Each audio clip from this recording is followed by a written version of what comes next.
Gut. Wir beginnen liegend. Das heißt, flach auf den Rücken kommend, mit so einem kleinen Bodyscan.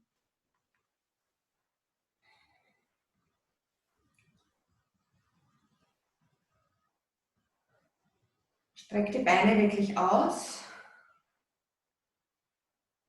Und dann schließe mal die Augen. Und wenn du möchtest, leg eine Hand auf den Bauch. Und beginn den Atem in den Bauch fließen zu lassen. Spür ganz bewusst, wie der Bauch sich füllt, weitet, hebt, wenn du einatmest und wieder fällt, wenn du ausatmest.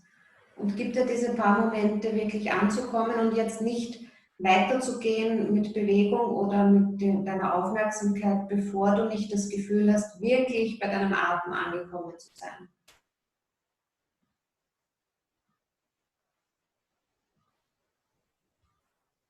Diese Fokus-Aufmerksamkeitsübungen sind immer Vorübung zu allem, was dann Meditation ist. Und wir werden am Ende eine kurze Meditation anhängen.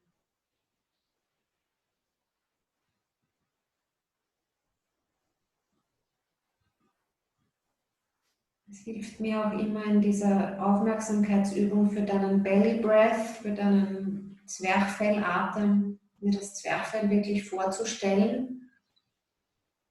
Wenn du einatmest, spannt sich das Zwerchfell wie eine Kuppel zwischen deinen Rippenbögen, unteren Rippenbögen und der Wirbelsäule.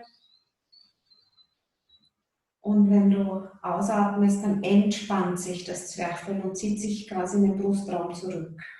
Und die Bewegung, die du im Bauch spürst, ist genau das. Wenn sich das Zwerchfell spannt, schiebt es alle Organe nach unten und damit weitet sich dein Bauch. Und wenn das Zwerchfell sich mit der Ausatmung entspannt, haben die Organe wieder Platz und der Bauch fällt.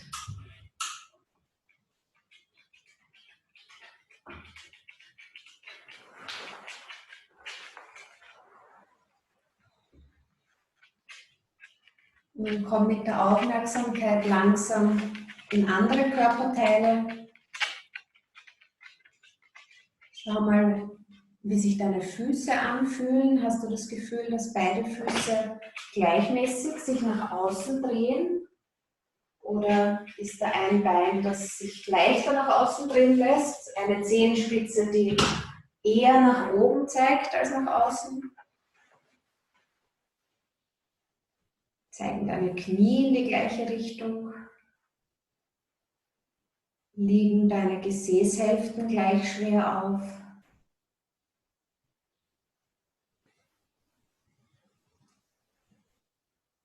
Liegen deine beiden Rückenseiten links, rechts gleich schwer auf oder liegst du da ein bisschen vielleicht verdreht, mehr auf einer Seite? Versuch es noch gar nicht zu ändern, nur hinspüren. Das, was ist, nicht das, was wir erwarten.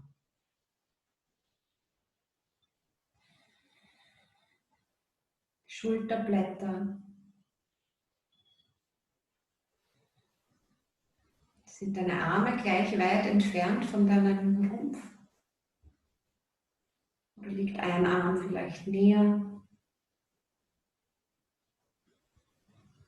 Hast du das Gefühl, dass dein Hinterkopf mittig auf der Matte liegt oder ist der Kopf zu einer Seite gedreht?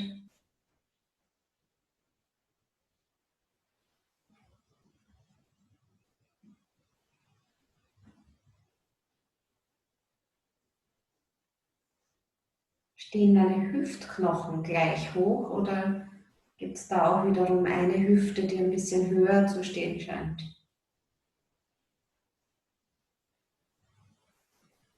Und wie ist das mit deinem Brustkorb?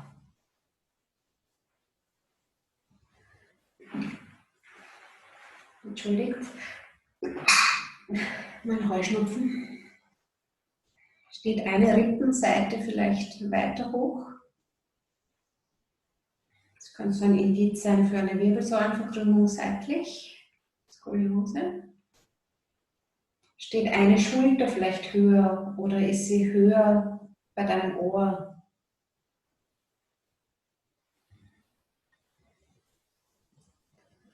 Und dann nehmen wir uns noch ein paar Augenblicke Zeit, den Atem wirklich zirkulieren zu lassen in deinem Rumpf. Stell dir vor, du atmest in den rechten Unterbauch ein. Und dann lässt du den rechten Unterbauch mit der Ausatmung ganz besonders sinken. Du atmest in die linke Brust ein und lässt jetzt die linke Brust, linke Schulterblatt besonders sinken. Linke Hüfte, linker Unterbauch, Einatmung. Ausatmung sinken lassen. Rechte Brust, Einatmung weiten. Ausatmung die rechte Brust ganz besonders fallen lassen. Und wenn du das Gefühl hast, dass da jetzt eine dieser 4 Stellen besonders hart ist oder besonders weit entfernt vom Boden, dann atme dort noch 2-3 Mal hin. Bewusst Fokus dorthin, einatmen, weiten. Ausatmen, fallen lassen.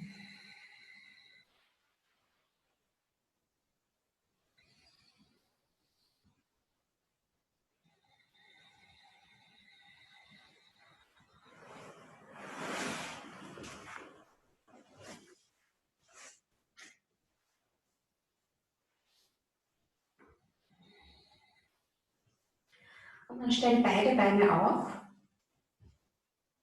Fersen stehen unter den Knien. Du nimmst deine Hände auf die Hüftknochen. Linker und rechter Hüftknochen ertasten. Und dann kommen wir mit der Einatmung mal mit beiden Hüften hoch, noch keine Rückbeuge, nur die Hüften heben. Und mit der Ausatmung lass die rechte Hüfte fallen. Einatmung wieder gleiche Höhe. Ausatmung, linke Hüfte fällt.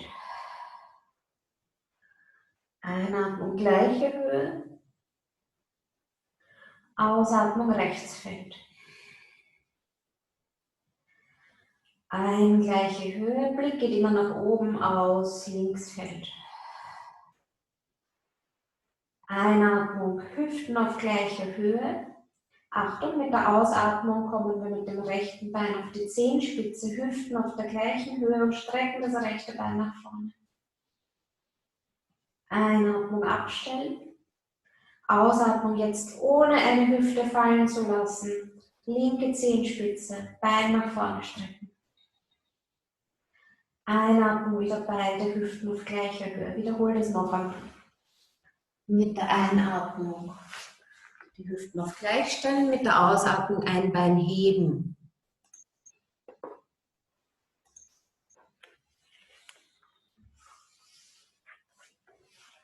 Wirklich gut hinspüren, welche Muskulatur da jetzt hält. Und dann bleibst du hoch mit dem Becken und ziehst mal ganz bewusst deine 2 Hüftknochen zueinander. Atmest ein, lockerst diese Spannung. Wir bleiben mit dem Gesäß hoch. Ausatmung, Hüftknochen ziehen zueinander. Du machst die Taille quasi enger. Im Pilates sagt man Powerhouse. Ziehst die Hüftknochen und das Schambein zueinander. Einatmung lösen. Noch einmal. Powerhouse an. Einatmung lösen. Und dann mit der Ausatmung tief rollen. Ein paar Mal das Becken rollen. Schambein heranziehen, Schambein wegfallen lassen, sodass du im unteren Rücken einmal in eine Lordose fällst, Hohlkreuz, und einmal in einen runden Rücken, den unteren Rücken fest in den Boden presst. Und in der mittleren Position bleibst du dann, machst dein Powerhouse noch einmal fest, hebst die Beine parallel zum Boden, also Unterschenkel parallel zum Boden. Die Übung kennst du. Das Powerhouse bleibt fest. Du kannst dein linkes Knie jetzt noch festhalten, es quasi an Ort und Stelle fixieren. Mit der Ausatmung geht die rechte Ferse tief. Bei gebeugten Beinen. Einatmung hoch, rechtes Knie fixieren, links tief. Wieder umdrehen, rechts tief. Powerhouse halten und auch das Luftkissen unter dem unteren Rücken halten. Wenn das gut funktioniert, Hände nach oben strecken und gegengleich linke Ferse, rechten Arm bewegen. Powerhouse bleibt aktiv, unteren Rippenbögen ziehen nach hinten Richtung Matte. Den Arm nur so weit nach hinten nehmen, soweit du diese Verspannung wie ein X in deinem Rumpf halten kannst. Ja? Die Seite, die gerade nicht dran ist, wir bewegen diagonal, bleibt ganz ruhig. Noch 3-mal jede Seite.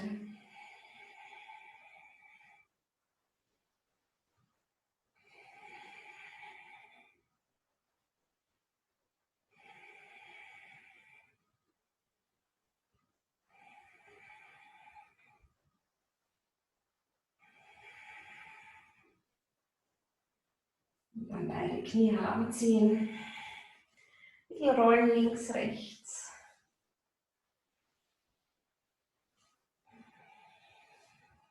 Und dann bringen wir den Block zwischen die Beine. Strecken beide Beine nach oben. Arme liegen ganz entspannt. Und jetzt nur mal den Ischias ein bisschen aufwecken. Zehen strecken, Zehen beugen. Das ist ein bisschen Sciatic Glide. Also wir längen und kürzen den Ischias auf der Beinrückseite. Schultern entspannen. Du kannst wieder schauen, ob es eine Stelle gibt, in die du hinatmest, damit du sie umso mehr fallen lassen kannst. Zum Beispiel bei mir jetzt linke Schulter. Ich atme zur linken Schulter und lasse mit der Ausatmung bewusst sinken.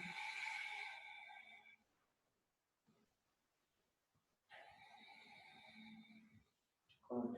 Beide beugen. Unterschenkel wieder parallel zum Boden, Arme zur Seite, Handflächen nach oben. Linke Schulter verankern. Mit der Ausatmung beide Knie Richtung rechts tief bringen. Einatmen hoch. Ausatmen, linke Schulter in den Boden verankern. Rechte Schulter und Beine nach links, immer gegengleich. Einatmen zur Mitte. Ausatmung wieder zur ersten Seite. 3-mal auf jede Seite. Kleine Bewegung. Block zusammendrücken. Die Adduktoren arbeiten. Die innere Beinmuskulatur, die die Beine zueinander bewegt.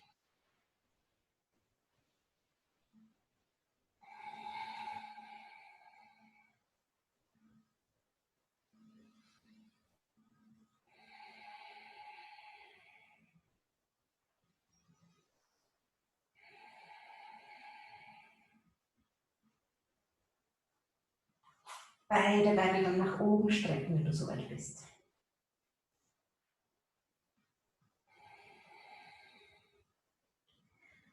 Wir greifen dann mit der rechten Hand zum linken Sprunggelenk, und zwar mit der Ausatmung. Linker Arm bleibt liegen. Einatmung ablegen, wir wechseln die Seite. Ausatmung, linke Hand, rechtes Sprunggelenk. Am besten außen. Einatmen, ablegen. Ausatmen, hochziehen. Schulter bleibt tief, somit sind wir auch in einem Twist wieder. 3-mal jede Seite.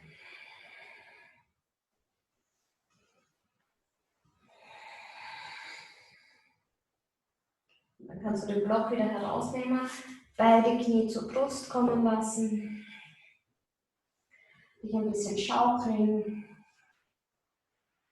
Wir schaukeln weiter ins Sitzen. Hopp. Und kommen gleich weiter in den Vierfüßler. Und wenn die Knie Unterstützung brauchen, Decke unter die Knie oder deine Handtuchrolle macht es auch ein bisschen weicher. Im Vierfüßlerstand versuchen wir dasselbe. Ja? Powerhouse ist an, das heißt, wir kippen nicht in ein Hohlkreuz, sondern wir saugen den Nabel nach oben, schieben das Kreuzbein nach hinten, breite Schultern, als hättest du einen Medizinball zwischen den Händen und du drückst die Matte weg. Hier atmen wir ein und mit der Ausatmung lässt du einfach mal die rechte Hüfte fallen. Einatmung hochziehen, Ausatmung linke Hüfte fallen lassen. Einfach nur mal spüren, wie sich das anfühlt. Ja, wenn wir auf einem Block sind, wenn die Bewegung nicht geläufig ist, könntest du ein Knie auf einen Block bringen, dann würdest du umso mehr sehen, was es heißt, die Hüfte fallen zu lassen. Ja, ich zeige es nochmal. Das Ganze geht aber auch ohne Block. Und genau dieses Fallenlassen der Hüfte wollen wir vermeiden in der nächsten Übung. Das heißt, das Powerhouse bleibt stark, rechtes Bein steigt nach hinten und dann wippen wir ein paar Mal. Wir wecken jetzt die Wade auf.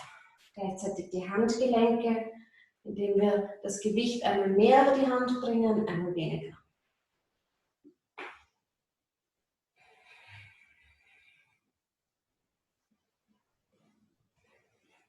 Schau, dass du deinen Brustkorb zwischen die Schulterblätter hochholst, also auch da nicht hineinfällst. Dieses Hineinfallen in die Gelenke ist wirklich das, was die Gelenke dann auf die Dauer ausbringt oder sie falsch belastet. Du schiebst die Matte weg und drückst dich zwischen die Schulterblätter hoch. Powerhouse an. Beide Hüften sind auf einer Höhe, keine fällt weg. Also vor allem fällst du jetzt nicht in die linke Hüfte, wenn du das rechte Bein hebst und den linken Arm zur Seite streckst. Für 3 Atemzüge.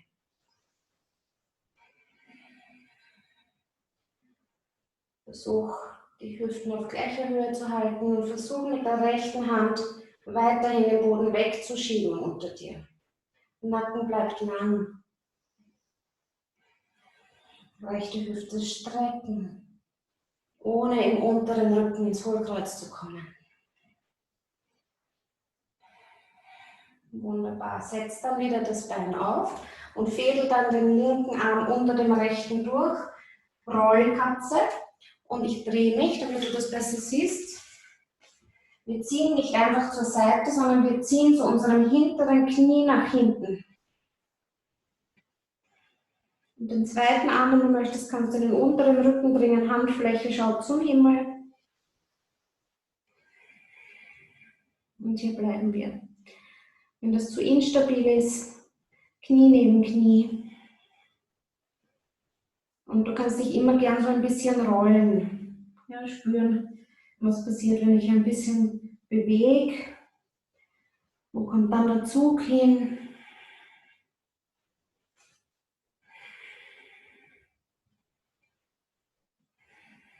Und dann kommen wir wieder hoch, Hand aufsetzen, Vierfüßlerstand, beide Hände stützen und wir nehmen das rechte Bein dann in großen Kreisen, als würden wir über eine Hürde springen. Die Hüfte darf sich jetzt auch drehen. Bewegen wir in großen Kreisen einmal nach vorne. Ich schaue mal, mein Hund kratzt an der Tür. Rudi, du kannst reinkommen. Komm rein. So. Und dann ändern wir den Kreis und kreisen nach hinten.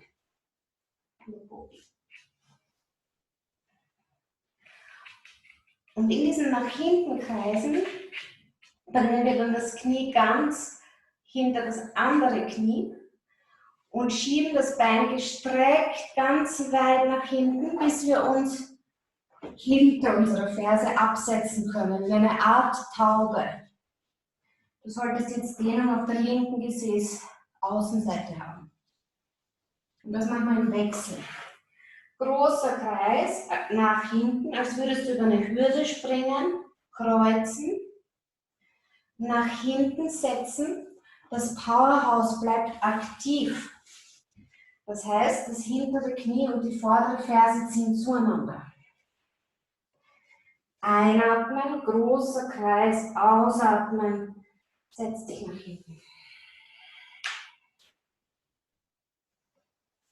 Einatmen, großer Kreis, kreuzen und setz dich nach hinten.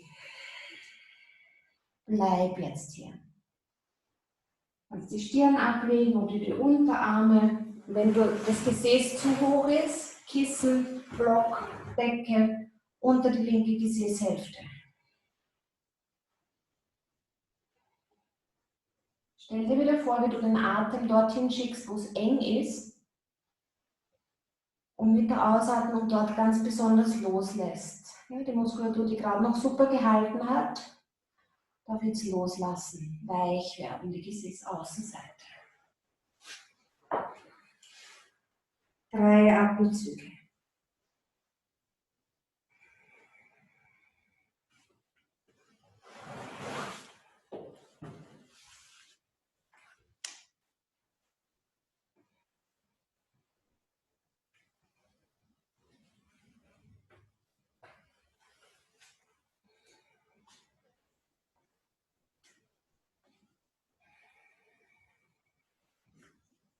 Auf demselben Weg wieder zurück, auf alle 4. Linkes Bein steil nach hinten, beide Hüften sind gleich hoch. Ja, ich habe hier nicht aufgedreht. Hüften sind gleich hoch, Powerhouse ist an und wippen, Ferse ein bisschen fest an den Boden schieben, beziehungsweise vom Zehenballen wegdrücken, mit dem Gewicht über die Hände nach vorne kommen. Du siehst bei mir, siehst bei dir, dass sich der Winkel im Handgelenk verändert. Das heißt, wir haben hier schon eine sanfte Dehnung. Gleichzeitig kannst du spüren, wie du dir tust mit einem rechten Winkel in deinem Handgelenk. Ohne rechten Winkel nicht so ratsam, das ganze Gewicht auf den Händen zu tragen. Ja? Könnte ich mir helfen, wenn ich da gerade Probleme habe, indem ich eine Rolle unter die Handgelenke bringe. Dann verändert sich der Winkel, wenn ihr das seht. Dann kann ich auch mit einem geringeren Winkel stützen, zum Beispiel im abschauenden Hund oder Chaturanga. Gut, Gewicht über die Hände bringen, Powerhouse an, breiter Rücken. Wir heben das linke Bein, rollen die Hüften dabei nicht auf, strecken die linke Hüfte. Unterer Rücken bleibt stark, Nabel zieht nach innen, Hüftknochen ziehen zueinander, rechter Arm zur Seite für 3 Atemzüge. Schulterblatt links ist ganz weit außen, Brustkorb hoch. Nacken entspannt. Spür die Verbindung vom hinteren Bein bis in den vorderen Arm, in den seitlichen Arm.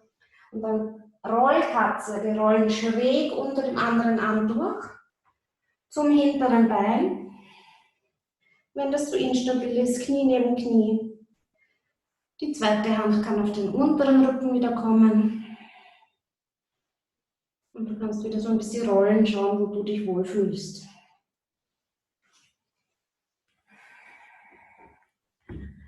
Bleib ein bisschen hier.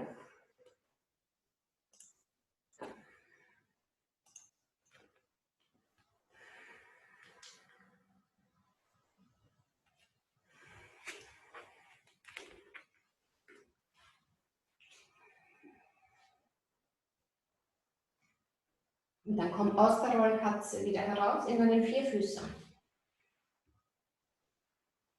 Große Kreise, jetzt die Hüfte darf sich mitdrehen, ja, im Gegensatz zu diesen Curls, die wir sonst machen, wo sich nur der Oberschenkel bewegt, darf die ganze Hüfte mitdrehen.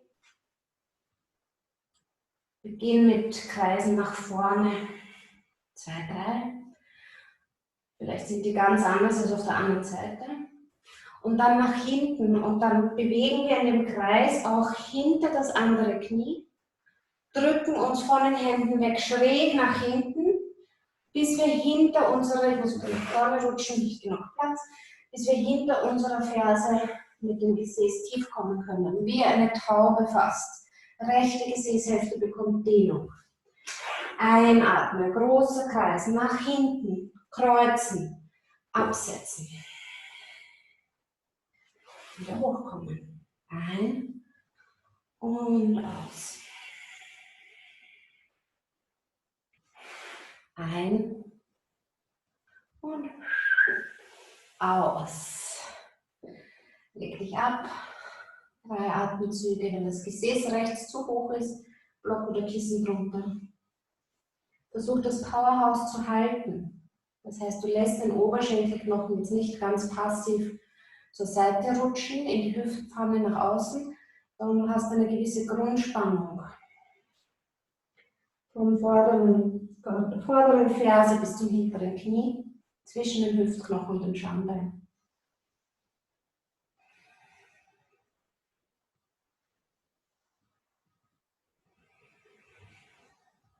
Gut, Achtung, wir rutschen auf die rechte Gesäßhälfte und nehmen das hintere Bein nach vorne.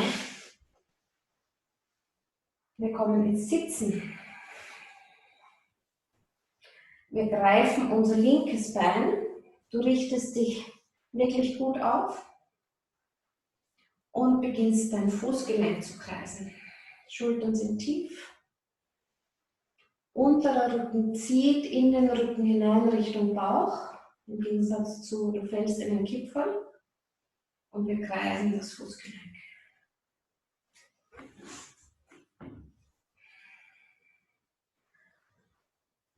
Die Kreise sind meistens in eine Richtung einfacher. Wir rollen dann nach hinten und rollen uns wieder auf. Kreisen. Das ist auch ein bisschen Bauchmuskelübung. Ja? Nach hinten, ausatmen, hoch.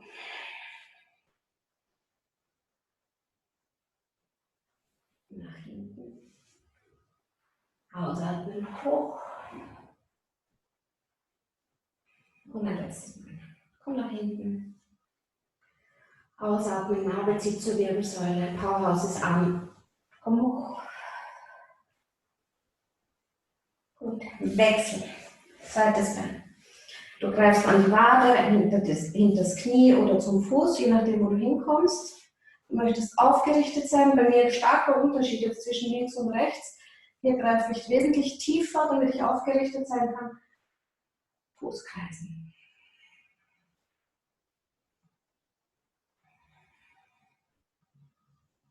Und mit der Ausatmung hopp, wieder hochkommen. Kreisen.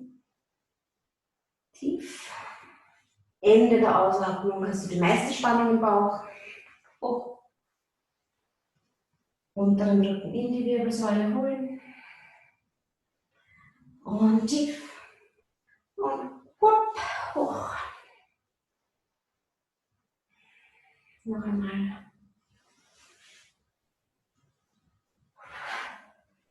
Kreisen. Gut. Komm noch einmal tief. Beide Beine nach oben. Und jetzt kreuzen wir die Beine wie Scheren. Ja, also wir kreuzen das rechte über das linke über das rechte Bein. Relativ flott. Darf auch ein bisschen heiß dabei werden. Und dann die Beine so 45 Grad maximal absenken, nicht tiefer, und wieder hochbringen. Atem fließt ganz ruhig weiter.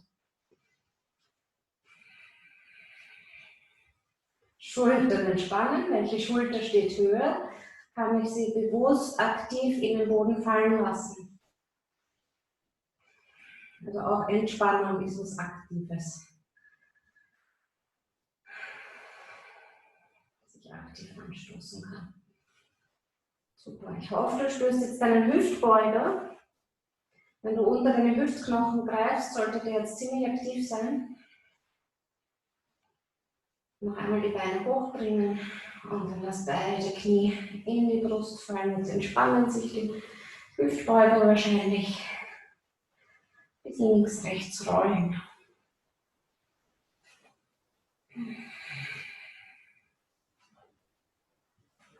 Und dann kommen wir wieder ins Hoch-Tief-Rollen. Und wir rollen gleich weiter auf die Fußsohlen.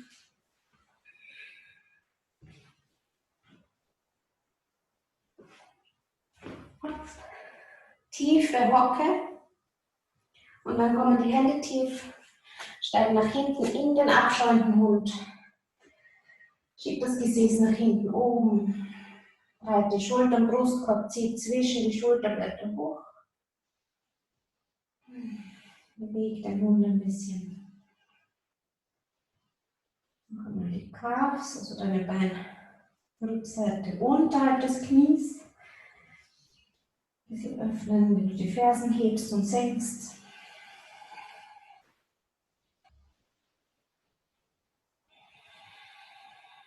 Mit der Ausatmung immer wieder zum Powerhouse hinspüren, also zwischen die Hüftknochen, zum Nabel, unteren Rücken, die Verbindung Rumpf-Beine. Kleiner Flow. Wir kommen mit der Einatmung in einen Vierfüßer, aber die Knie schweben über dem Boden. Die Hüften sind gleich hoch, ja? Keine Hüfte fällt. Die Knie sind gleich hoch. Gewicht ist über den Händen, breiter oberer Rücken, langer Nacken. Und mit der Ausatmung Knie absetzen, Kindshaltung. Lass die Knie dabei weit auseinanderkommen, nimm die Arme nach vorne. Mit der Einatmung ziehst du dich nach vorne in eine Art Cobra, breite Beine, rollst dich hoch, schaust mit der Ausatmung nach rechts. Der Einatmung in die Mitte, mit der Ausatmung schaust du nach links. Einatmung. Komm wieder in dein Quadruped, also in deinem Vierfüßer hoch, Knie schweben über dem Boden. Ausatmung, Abschwung der Hund. 3 Atemzüge hier. Erde den Zeigefingerballen, Daumenballen, kleinen Fingerballen, Ballen, schieb den Bauch Richtung Oberschenkel. Stell dir vor, jemand hebt deine Hüften an Richtung Himmel. Schieb deine Oberschenkelvorderseiten zu den Oberschenkelrückseiten. Einatmen, wieder auf alle 4. Knie nicht absenken. Ausatmung, Knie absenken. Kindshaltung, breite Knie. Einatmen, zieh dich nach vorne in eine Mischung aus Cobra und aufschäumendem Hund. Ausatmung, schau über die rechte Schulter zum rechten Fuß. Einatmung, Mitte. Ausatmung zur anderen Seite. Einatmung, drück dich wieder in deinen Vierfüßer. Ausatmung, Abschwung der Hund.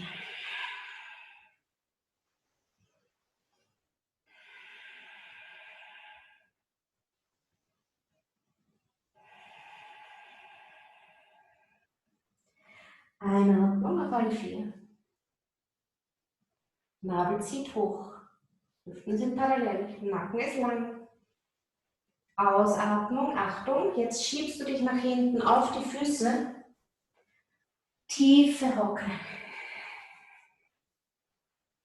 Ganze Fußsohle am Boden. Rücken gerade. Lass das Becken wirklich sinken. Einatmung. Drück dich nach vor. Knie schweben. Ausatmung, Abschwung der Hund. Noch 3 Mal. Einatmung, Knie schweben. Ausatmung, drück dich nach hinten. Tiefer Squat. Malasana, ja, wenn du so willst. Einatmung, komm wieder in deinen Vierfüßer. Schau, dass die Hände unter der Schulter sind. Nacken frei. Ausatmung, Abschwung der Hund. Einatmung, Vierfüßer. Knie schweben. Ausatmung, drück dich nach hinten. Hopp. Tiefe Hocke. Und dann komm mit den Händen, mit dem Kopf über die Beine, Uttanasana. Die Knie können ruhig noch ein bisschen gebeugt sein. Das Gewicht kommt über den ganzen Fuß. Hanging out there. 5, 6 Atemzüge lang.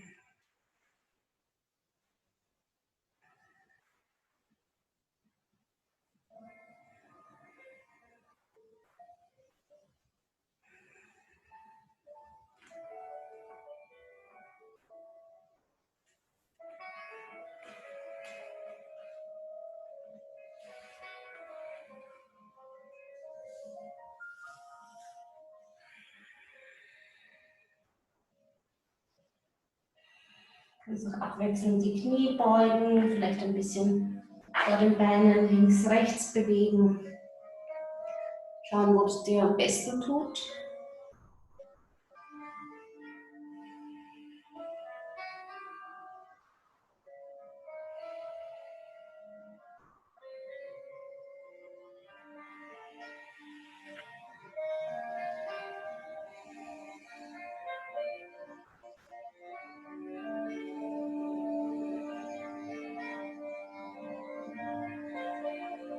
Dann wandere wieder in den abschauenden Hund zurück.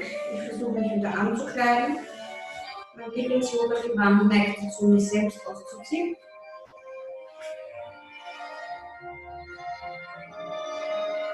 Und dann kannst du ein paar Mal hüpfen, Handstand, Hops, wenn du möchtest. Ja? Wenn das zu viel ist, dann nur mit dem Gewicht über die Hände kommen.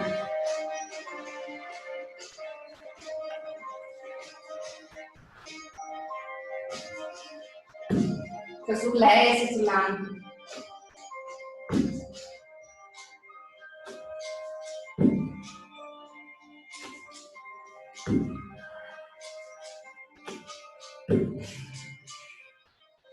Das rechte Bein kommt dann nach vorne.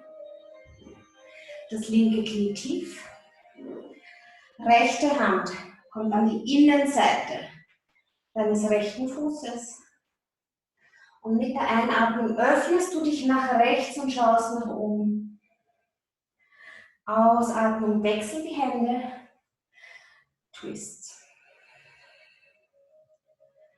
Einatmung, rechte Hand tief, linken Arm heben.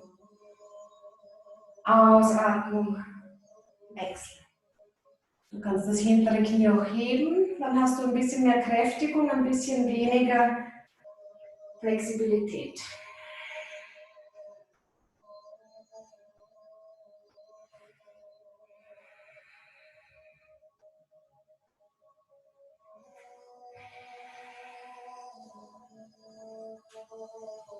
Gut, hinteres Knie tief. Wir setzen uns mit dem Gesäß seitlich ab, rechte Gesäßhälfte. Rechter Winkel in beiden Beinen. Rechter Winkel in dem Bein, das vor mir liegt, 90-90 Haltung. Rechter Winkel im Bein, das hinter mir liegt. Wir neigen uns mit dem Oberkörper nach vorne, ohne rund zu werden. Du kannst auf die Fingerspitzen kommen. Du möchtest dein rechtes Knie jetzt für 5 Schläge fest in den Boden drücken.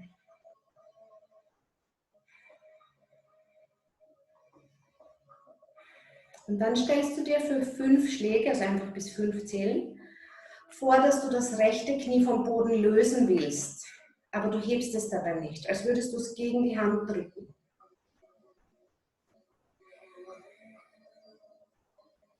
Lösen, komm ein Stück tiefer. Für 5, rechtes Knie fest in den Boden.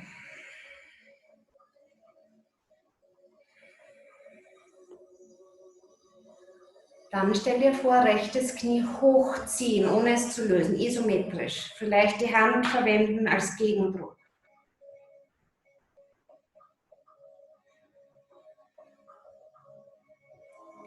Lösen, vielleicht kommst du noch ein Stück tiefer. Letzter Satz, 5 tief drücken. Dehnung an der Gesäßaußenseite.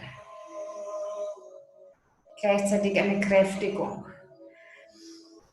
Mit den nächsten 5 Schlägen stellst du dir vor, du ziehst das Knie hoch vom Boden, ohne das wirklich zu tun. Eine unsichtbare Bewegung, aber du spürst sie. Und dann komm vielleicht noch ein Stück tiefer. Wir bleiben hier 3 Atemzüge.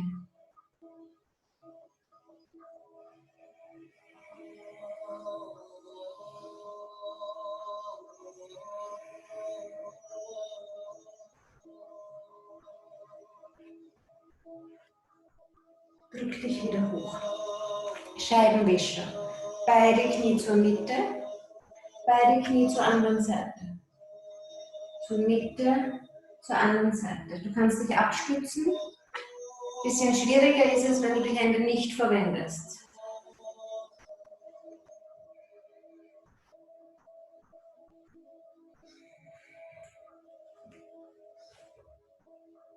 Und wieder zurück zur ersten Seite. Ich drehe mich, damit du mich besser siehst. Wir sitzen wieder so aufrecht wie möglich, und zwar übers vordere Bein gedreht. Und versuchen jetzt das hintere Knie zu heben, 5-mal. Und dann versuchen wir nur den Fuß zu heben, 5-mal. Kleine Bewegung. Noch einmal, 5-mal Knie. 5-mal Fuß. 3 Sätze. Mobility heißt aktiver Bewegungsumfang. Mobility ist das, was in deinen Alltagsbewegungen die Bewegung besser macht, nachhaltiger, gelenkschonender. Hinteren Fuß heben.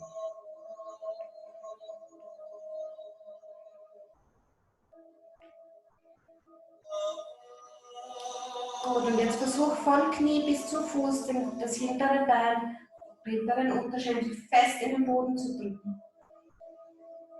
Für 5.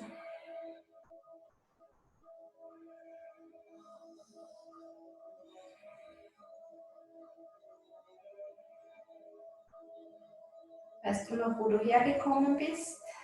Herabschauender Hund.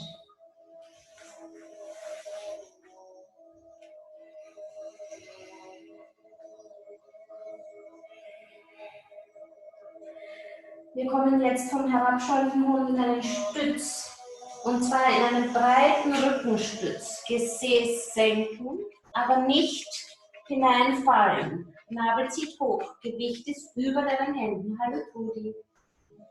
Wenn du kannst, halt die Knie hoch. Wenn das zu viel ist, setz sie ab, aber halt die Spannung im Rumpf. Wir tappen rechts zur linken Schulter, links zur rechten Schulter. 5 Wiederholungen.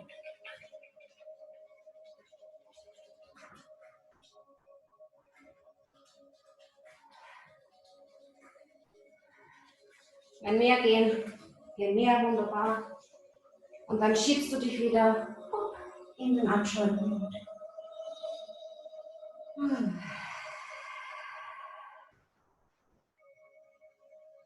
Links steigt nach vorne. Rechtes Knie tief. Linke Hand neben den linken Fuß.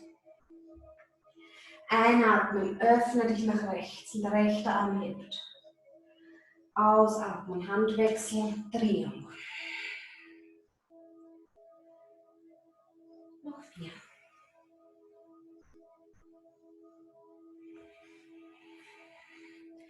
Wenn du spürst, da gibt es eine Position, die tut dir besonders gut, dann bleib hier, aber häng dich nicht hinein. Die Rumpfspannung bleibt aufrecht. Hinteres Knie, vordere Ferse ziehen zueinander. Egal, ob das Knie hoch ist oder abgelegt.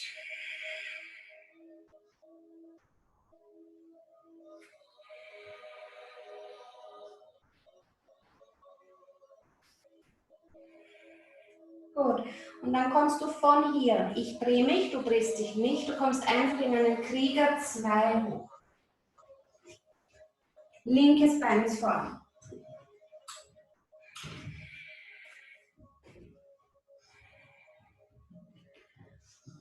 Hüftknochen, Schambein ziehen zueinander, Kreuzbein fällt.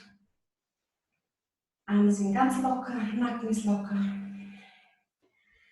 Und wir drehen dann die vordere Zehenspitze zur vorderen rechten Nackenecke. Und dann beginnen wir mit einem Side to Side und drehen auch den hinteren Fuß aus.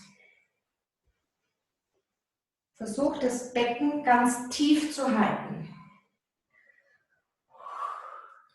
Einatmen zur Mitte, ausatmen.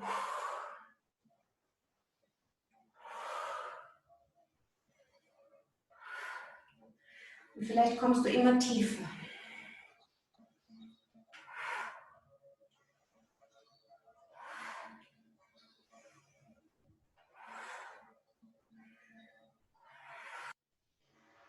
Wenn du noch tiefer kommst, kannst du die Hände absetzen und die Zehenspitze des gestreckten Beins heranziehen. Versuch das Becken ganz tief zu halten.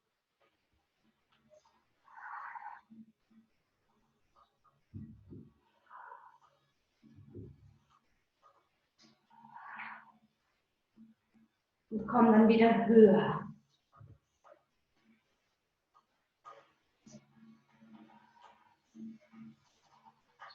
Ich weiß, das ist ganz schön anstrengend. Gesäß außen arbeitet ordentlich. Die ganze Verbindung zwischen Rumpf und Beinen arbeitet ordentlich. Das nächste Mal, wenn dein linkes Knie gebeugt ist, kannst du das Gewicht so weit nach links verlagern, dass du das rechte Bein, Achtung, heben kannst. Und zwar zur Seite. Und dann komm mit dem Oberkörper hoch, beide Arme zeigen zu den gehobenen Beinen. Für das Bein dann, Achtung, nach hinten. Als würdest du in einen Krieger 3 kommen. Linker Arm nach vorne, rechter Arm nach hinten. Und wieder zurück. Wir setzen das Bein wieder ab. Kommen zur anderen Seite. Rechtes Bein ist jetzt vorne. Krieger 2.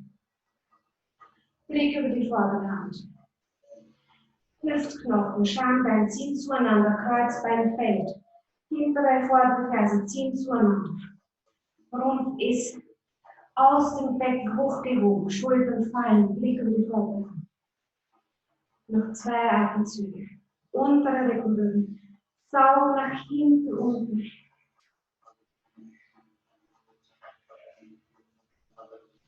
Wir drehen den vorderen Fuß, Arme zur Seite.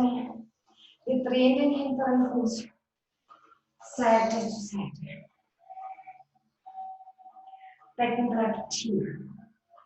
Also kein Hop, hoch, tief, sondern Becken bleibt tief. Ganze Kraft aus dem Becken, aus dem Bein. Das nächste Mal, wenn du über dein rechtes Bein kommst, kannst du dein Gewicht auf dein rechtes Bein verlagern und das linke Bein zur Seite heben. Und dann auch den Oberkörper heben. Beide Arme zeigen jetzt zu deinem hinteren Bein. Und dann versuch das Bein mal nach hinten zu drehen. Wir haben vorher diese Kreise gemacht. Ja, es ist dasselbe, aber jetzt mit größerem Hebel, gestrecktes Bein. Rechter Arm nach vorne, linker Arm nach hinten. Gut. Und wir drehen wieder zurück. Beide Arme zeigen zu deinem seitlich gehobenen Bein. Und langsam wieder absetzen. Komm zur anderen Seite. Krieger 2, Reverse Warrior. Mit der Ausatmung, Parshvakonasana. Einatmung, Reverse, Vorderseite wird lang. Hinteres Bein, hintere Hand drücken gegeneinander.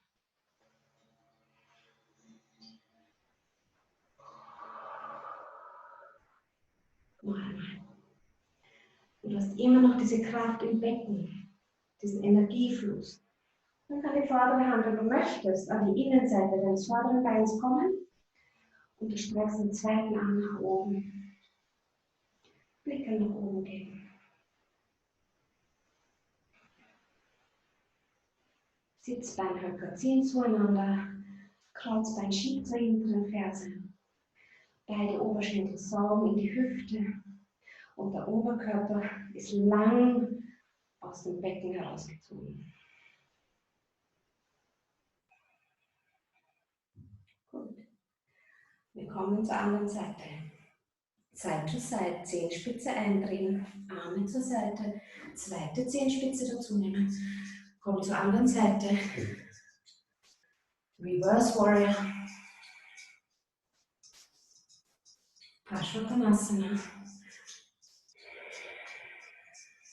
Powerhouse is on.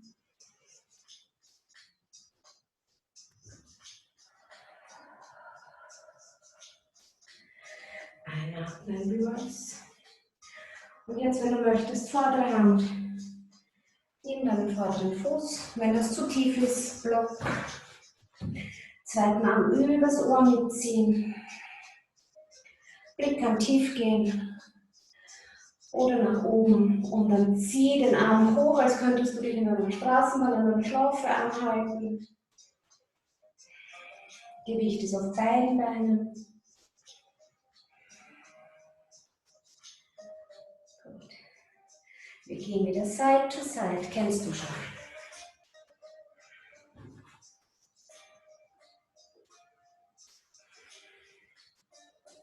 Drehen zur anderen Seite. Wir drehen die Hüfte jetzt nach vorne. Block weg, damit du nicht besser siehst. Und bleiben hinten auf die Zehenspitze. Wir richten das Becken auf, indem wir das hintere Knie, wenn nötig, beugen. Bauch saugt nach innen. Untere Rippen saugen zur Wirbelsäule. Unterer Rücken zieht hoch Richtung Brustkorb. Nimm die Arme zur Seite. Mit der Ausatmung dreh dich nach links. Gedrehter Krieger 2. Deine vordere Hand kommt an die Außenseite deines vorderen Knies. Du drückst diese zwei Punkte gegeneinander. Zweiter Arm zeigt hoch und du kannst auch nach hinten schauen. Gut. Einatmung. Wir drehen in Reverse Warrior. Ausatmung. Noch einmal dorthin zurück, wo wir gerade waren. Noch einmal. Einatmung, Reverse. Ausatmung auf der Zehenspitze drehen. Hand an die Außenseite des Knies. Und Achtung, wir wollen diesen Druck fiktiv aufrechterhalten. Oder wir verlagern unser Gewicht auf den vorderen Fuß. Gedrehtes Adho Chandrasana.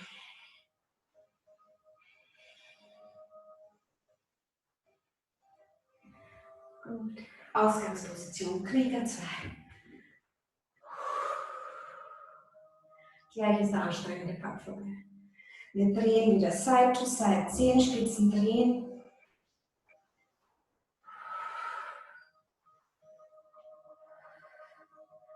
Wir drehen zur anderen Seite. Reverse Warrior.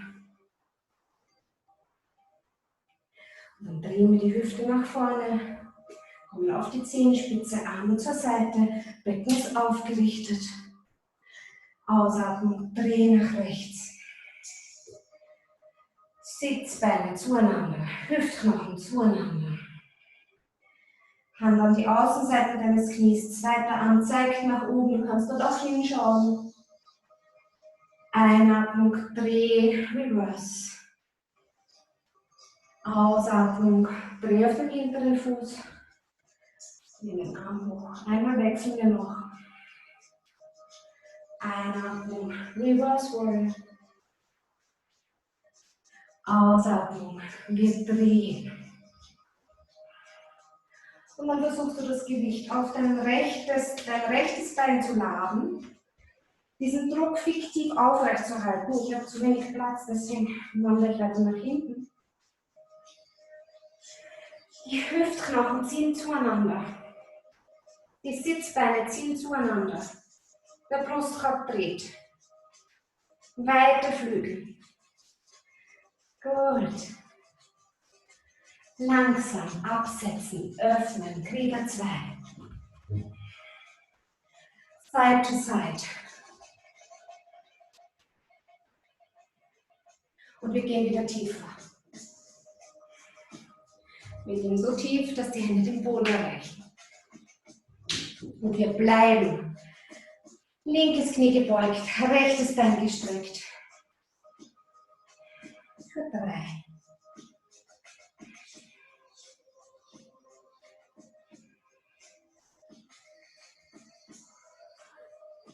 Zur anderen Seite. Achtung, Knie beugt immer über deine Zehen. Zweite Zehe kannst du hochziehen. Wenn du hier mit der Ferse nicht tief kommst, deine Rolle unter die Ferse.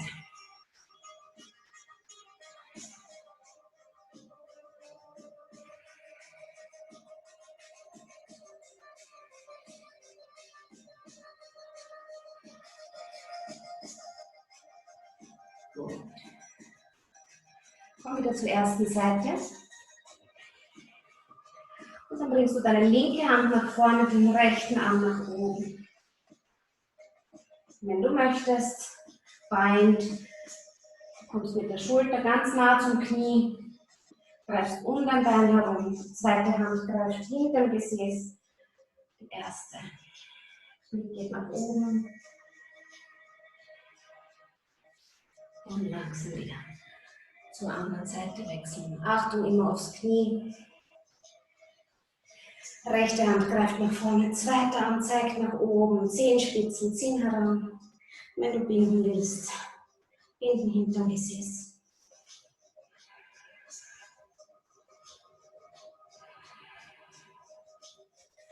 Langsam lösen.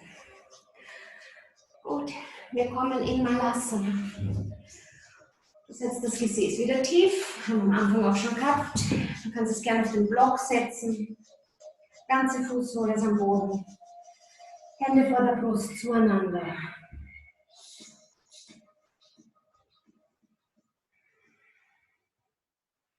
Der Atem darf sich beruhigen.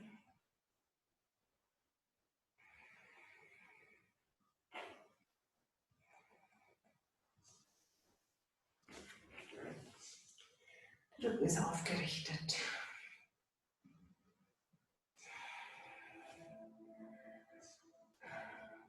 Spüren deine Hüften. Spür den Bauch gegen die Oberschenkel. Den Rhythmus des Atems bewegen.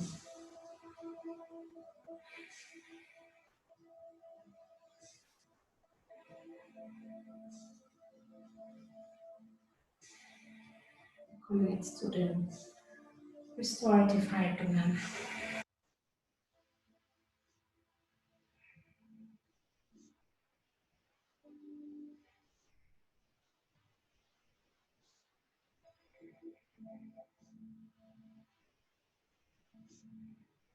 Bewusst jetzt den Oberkörper fallen lassen, die Schultern fallen lassen, den Kopf fallen lassen, Handflächen schauen nach oben, die Arme schieben sanft, die Knie auseinander.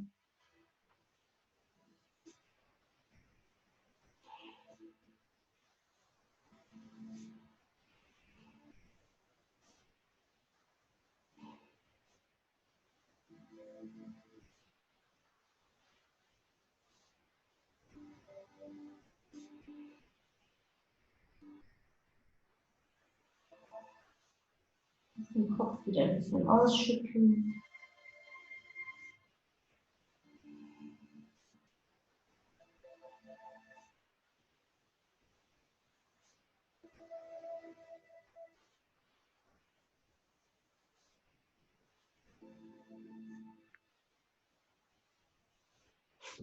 Dann kommen wir von hier noch einmal in den abschauenden Hund. Nach hinten beugen.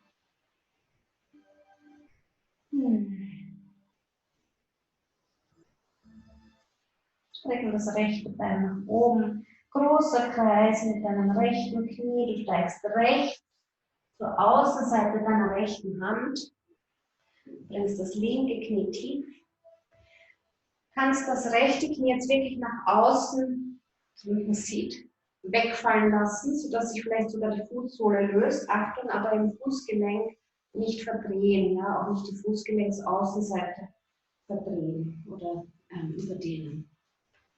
Und dann kannst du schauen, ob du auf die Unterarme kommen kannst. Wenn der Boden zu weit weg ist, vielleicht auf einen Block. Vordere Ferse, hinteres Knie ziehen sanft zueinander.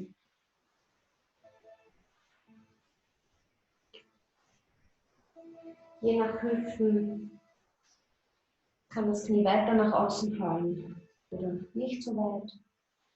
Das Ziel ist nicht so sehr, wie weit das Knie zur Seite fällt, als die Dehnung an der linken Leiste, linke, über den Oberschenkel, vordere Oberschenkel.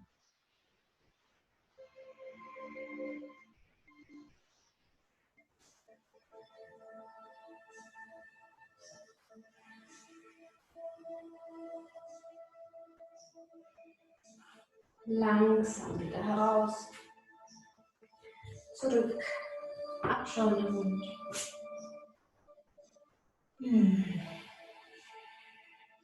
Linkes Bein hebt. Großer Kreis mit deinem Knie, vielleicht noch an den zweiten anhängen. Links steigt nach außen, zur linken Hand, rechtes Knie tief. Und dann kannst du wieder den Fuß auf die Fußkante bringen, Zehen bitte heranziehen dabei und das Knie vielleicht ein bisschen nach außen öffnen. Und dann darf das ganze Becken nach vorne unten sinken. Und wenn du möchtest, kommst du auf die Unterarme. Das kann wieder von Seite zu Seite verschieden sein. Ich brauche zum Beispiel auf der einen Seite einen Block, auf der anderen Seite nicht. Das ist kein Grund zur Beunruhigung, aber gut zu wissen, wo der Körper nicht ganz symmetrisch ist.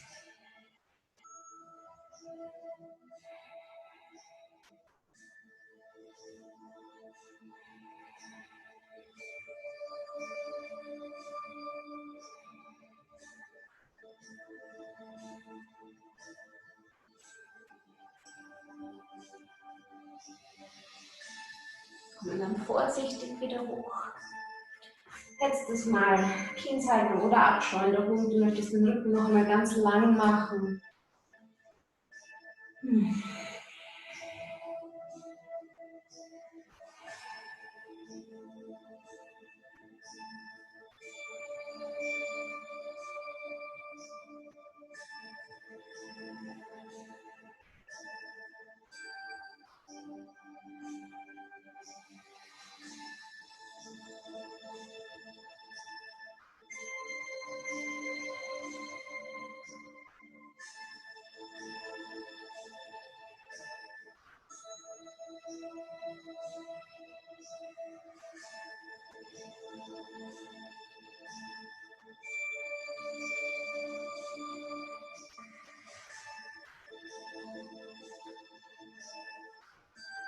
Und dann komm hoch in einen Fersensitz.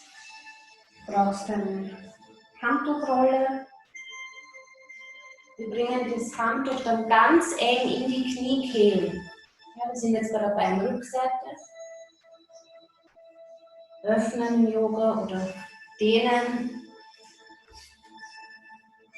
Wir setzen uns dann auf diese Rolle. Das kann in den Kniekehlen, an den Waden ansetzen, ein bisschen schmerzhaft sein. Bitte Hals aus, atme gut und lang aus.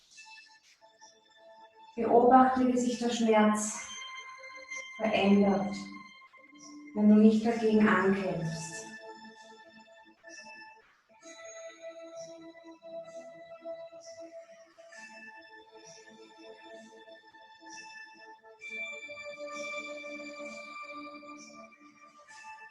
Ein paar Atemzüge.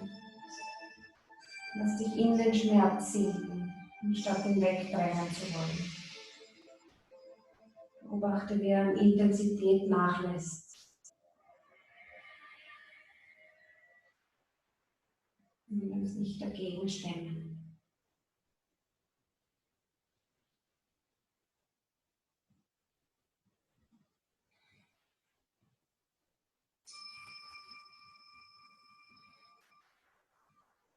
Komm vorsichtig wieder heraus.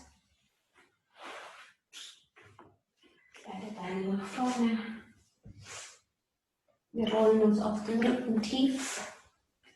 Diese Rolle kannst du in deiner Nähe lassen.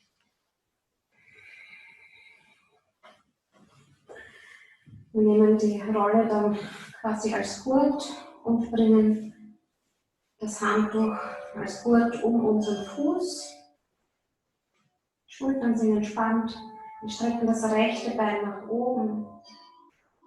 Die Hüftknochen sind immer noch sanft zueinander, sodass deine Hüften wirklich nebeneinander liegen und nicht eine hochsaugt Richtung rechte Achsel. Die rechte Hüfte ist wirklich neben der linken Hüfte.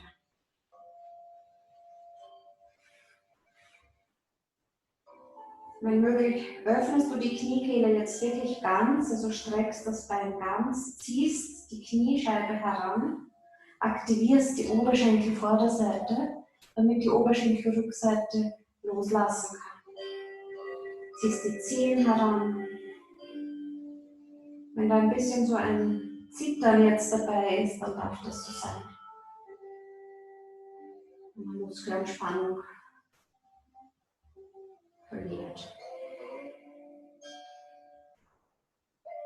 Wenn sich das gut anfühlt, kann das linke Bein strecken und der linke Oberschenkel mit der Rückseite zu Boden sinken. Achtung, saugt die rechte Hüfte nicht ein. Die Hüften bleiben nebeneinander. Knochen ziehen weiter zueinander. Schließ die Augen.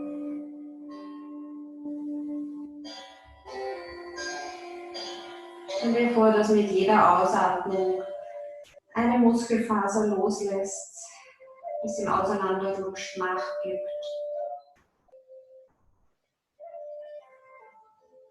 Und dann wieder Pause. Du kannst das Handtuch um das Knie bringen und damit das Knie heranziehen. 10 Sekunden Pause und dann noch einmal das Bein nach oben strecken.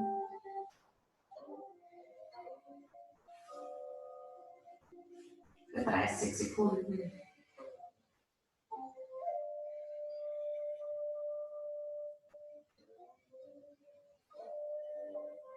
Kniekehle, so gut es geht, öffnen, Kniescheibe tief ziehen, Bein schiebt auch nach oben, sodass die rechte Hüfte auf der gleichen Höhe ist wie die linke, beide Flanken lang, beide Schultern entspannt.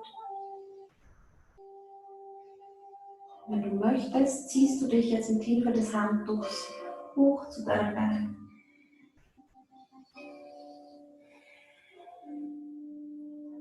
Und legst wieder ab. Vorsichtig lösen, Knie zur Brust.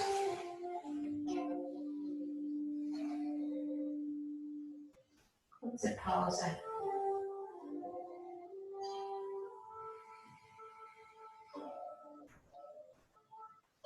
Kann sein, dass du den Hüftbeuger zittern spürst. Der hat auch ganz schön viel gearbeitet.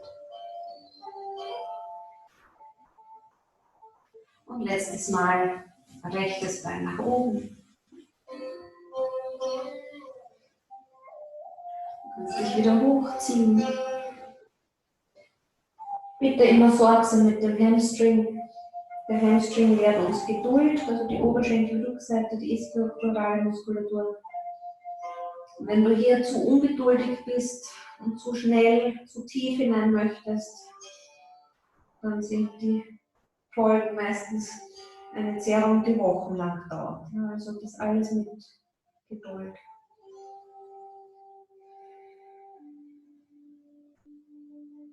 Demut.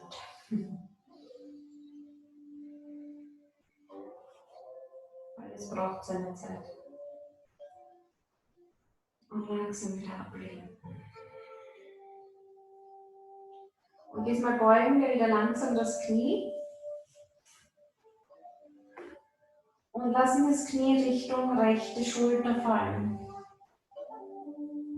Und dann greifst du mit der rechten Hand zur Fußsohle oder zur Wade und ziehst das rechte Knie nach außen. Du hast jetzt wieder eine Dehnung an der Rückseite deines Oberschenkels. Wenn du den Fuß nicht gut erreichen kannst, kannst du wieder mit deinem Handtuch in diese halbe Happy Baby Pose ziehen. Dein Knie kommt seitlich neben deinem Rumpf tief. Und dann drückst du ein bisschen mit dem Fuß ins Handtuch oder in die Hand hinein. Während die Oberschenkelrückseite dann eine Dehnung kommt. Wenn du einen Tisch in der Nähe hast, kannst du das Bein sogar unter den Tisch klemmen.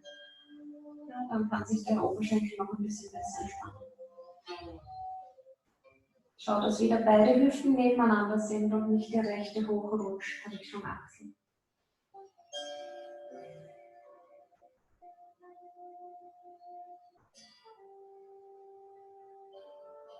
Langsam rauskommen. Rechtes Bein aufstellen. Linkes Bein streckt nach oben. Die meisten werden ein Gurt brauchen oder das Handtuch. Wenn du zum Fuß greifen kannst, dann greifst du natürlich zum Fuß oder schau, dass die Schultern zu Boden fallen. Beide Hüftknochen sind nebeneinander, ziehen zueinander. Kniescheibe zieht tief, vorderer Oberschenkel ist fest. Ja? Versucht es wirklich zu spüren, vorderen Oberschenkel anzuspannen. Zehen heranziehen. Schultern entspannen.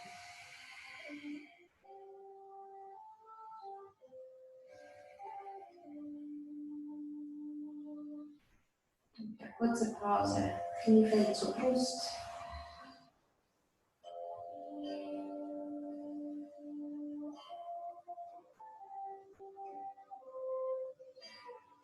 Unsere Beinmuskeln sind super stark und deswegen brauchen sie auch wirklich Zeit beim Dehnen. Also 3 Runden wären ganz gut. Noch einmal Bein nach oben.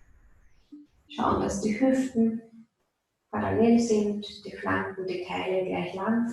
Vielleicht streckst du das rechte Bein, lässt den rechten Oberschenkelmuskel durch den Boden fallen.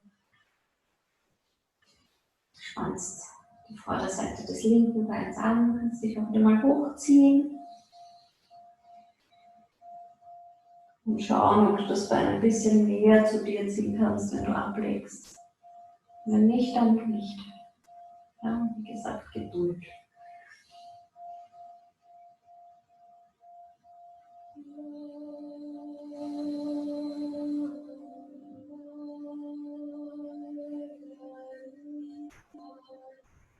Wieder langsam Knie zur Brust, Pause.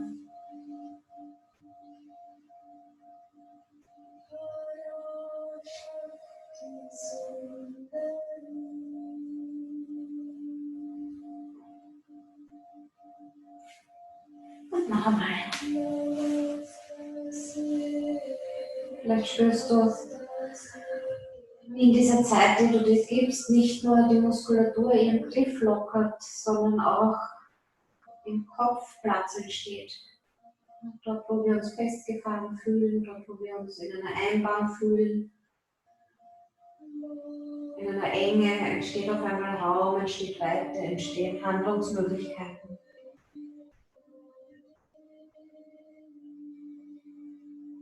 Deshalb, selbst wenn ich nicht in der Stimmung bin für Yoga im Sinne von, schaffst jetzt nicht zu meditieren oder mich mit Yoga-Philosophie zu beschäftigen, kannst dich darauf verlassen, dass das körperliche Yoga geistig trotzdem was tut. Das mit dem Raum in den Gelenken, mit der Weite, Länge in der Muskulatur, auch geistig, emotional Raum entsteht.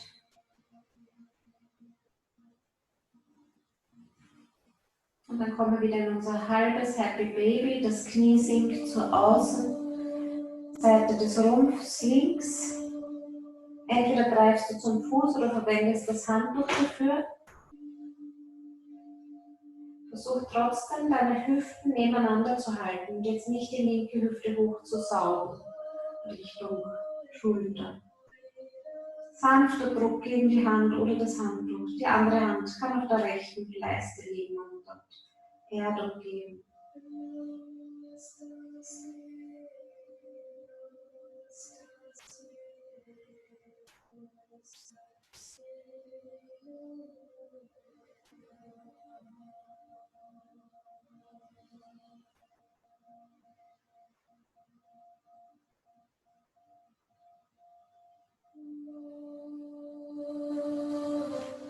Dann lösen wir auch ganz langsam wieder diese Position. Hol beide Knie heran. Kreis noch einmal beide Knie vor dir.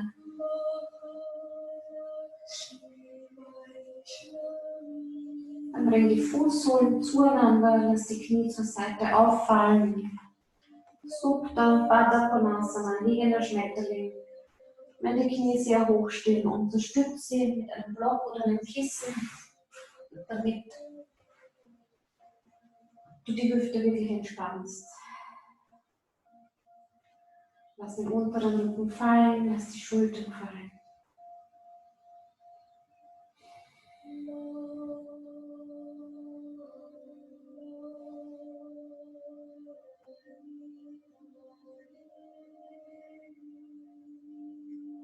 Zunge breit werden, die Wangen weich.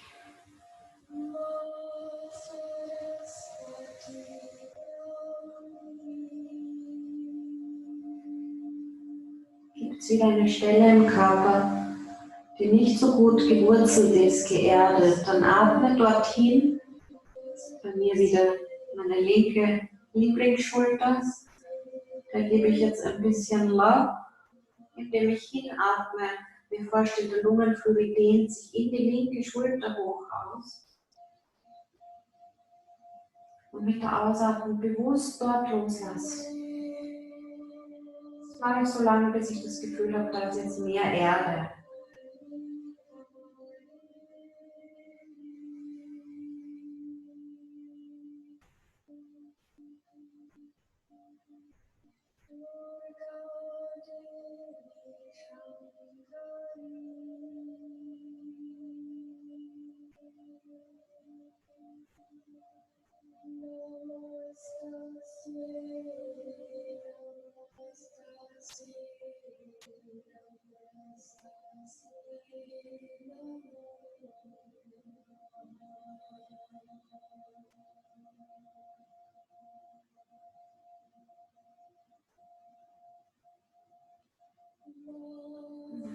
Langsam in Shavasana.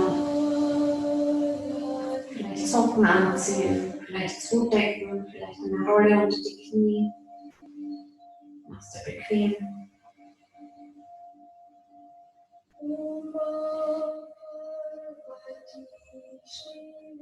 No judgment, ohne dass du urteilst. Mach einen Rundgang durch deinen Tempel, deinen Körper. Beobachte, was da jetzt ist, wie es sich anfühlt.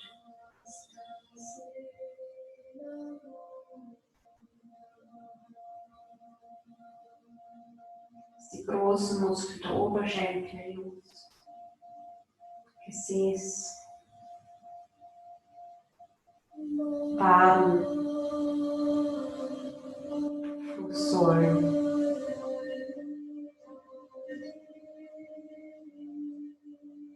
Rücken, Schultergürtel, Hinterkopf. Weil das sinkt mit der Ausatmung immer ein Stückchen mehr in die Matte, in den Boden.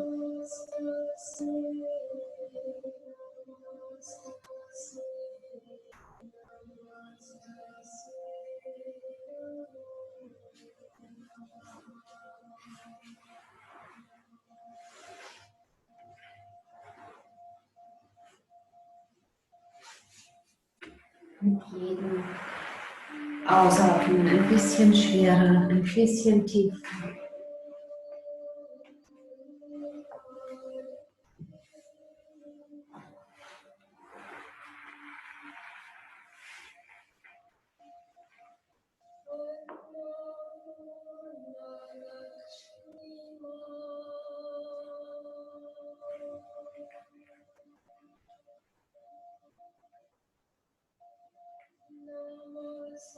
Der Bauch ganz weich, die Augen, der innere Blick ganz weich.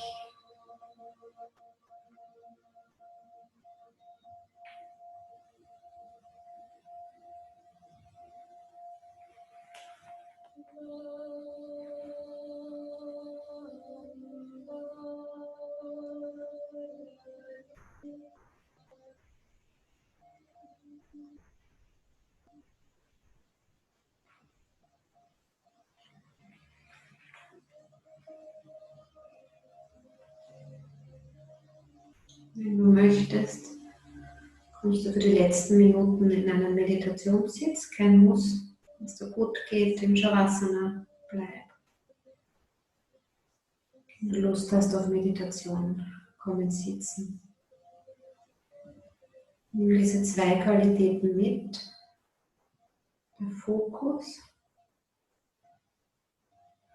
die Gelassenheit, Dreisitz. und der liebevolle, weiche Blick.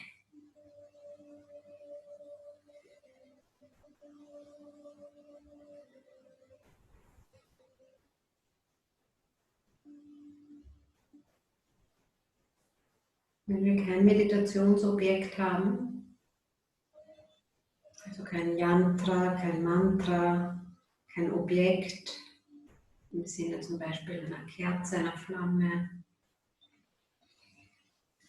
dann hast du immer deinen Atem dabei. Wir lassen den Atem jetzt dieses Konzentrationsobjekt sein. Beobachte Ein- und Ausfließen deines Atems.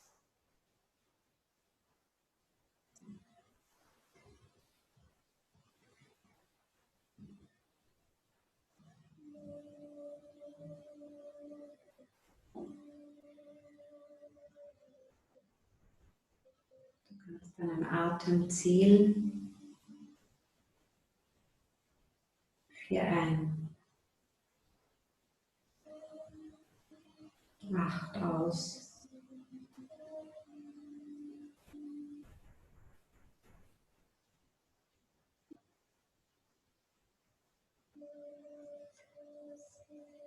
Oder eine Zahl, die dir besser liegt, aber lass das Ausatmen länger als das Einatmen sein. Lass es gelassen sein, weich, aber konzentriert, fokussiert, aufmerksam.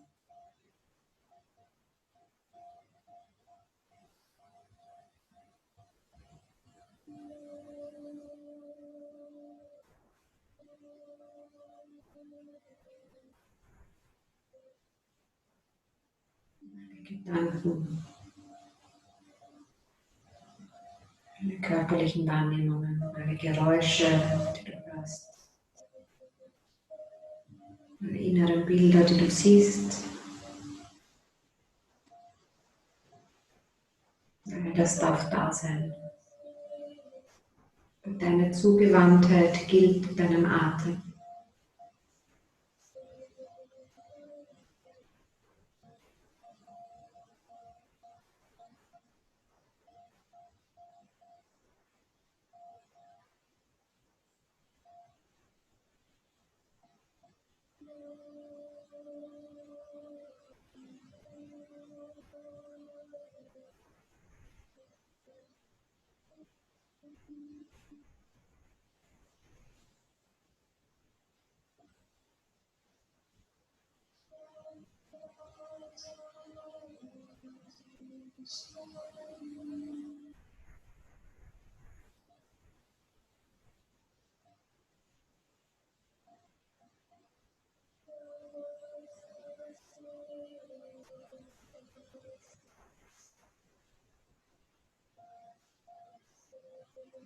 Wenn uns die Aufmerksamkeit, der Fokus fehlt,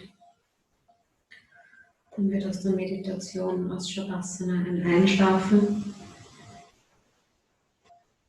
Und wenn uns der weiche Blick, die Gelassenheit fehlt, dann wird daraus ein Gedankenkarussell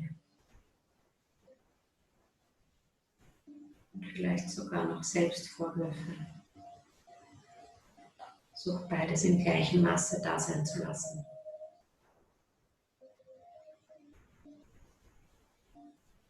Abhyasa und Vairagya.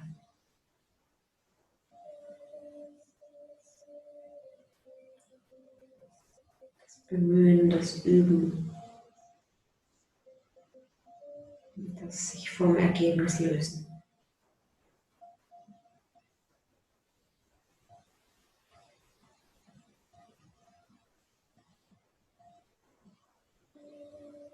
Wenn du noch nicht wieder sitzt, komm jetzt ins Sitzen zurück.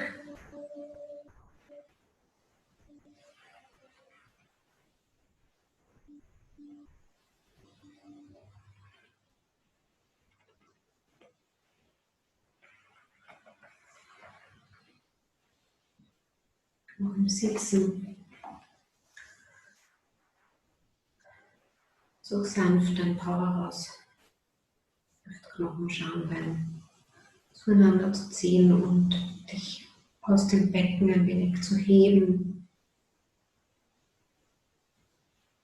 Die unteren Rippen zum Rücken fallen zu lassen, den unteren Rücken aber Richtung Brustkorb ein wenig hochzuziehen.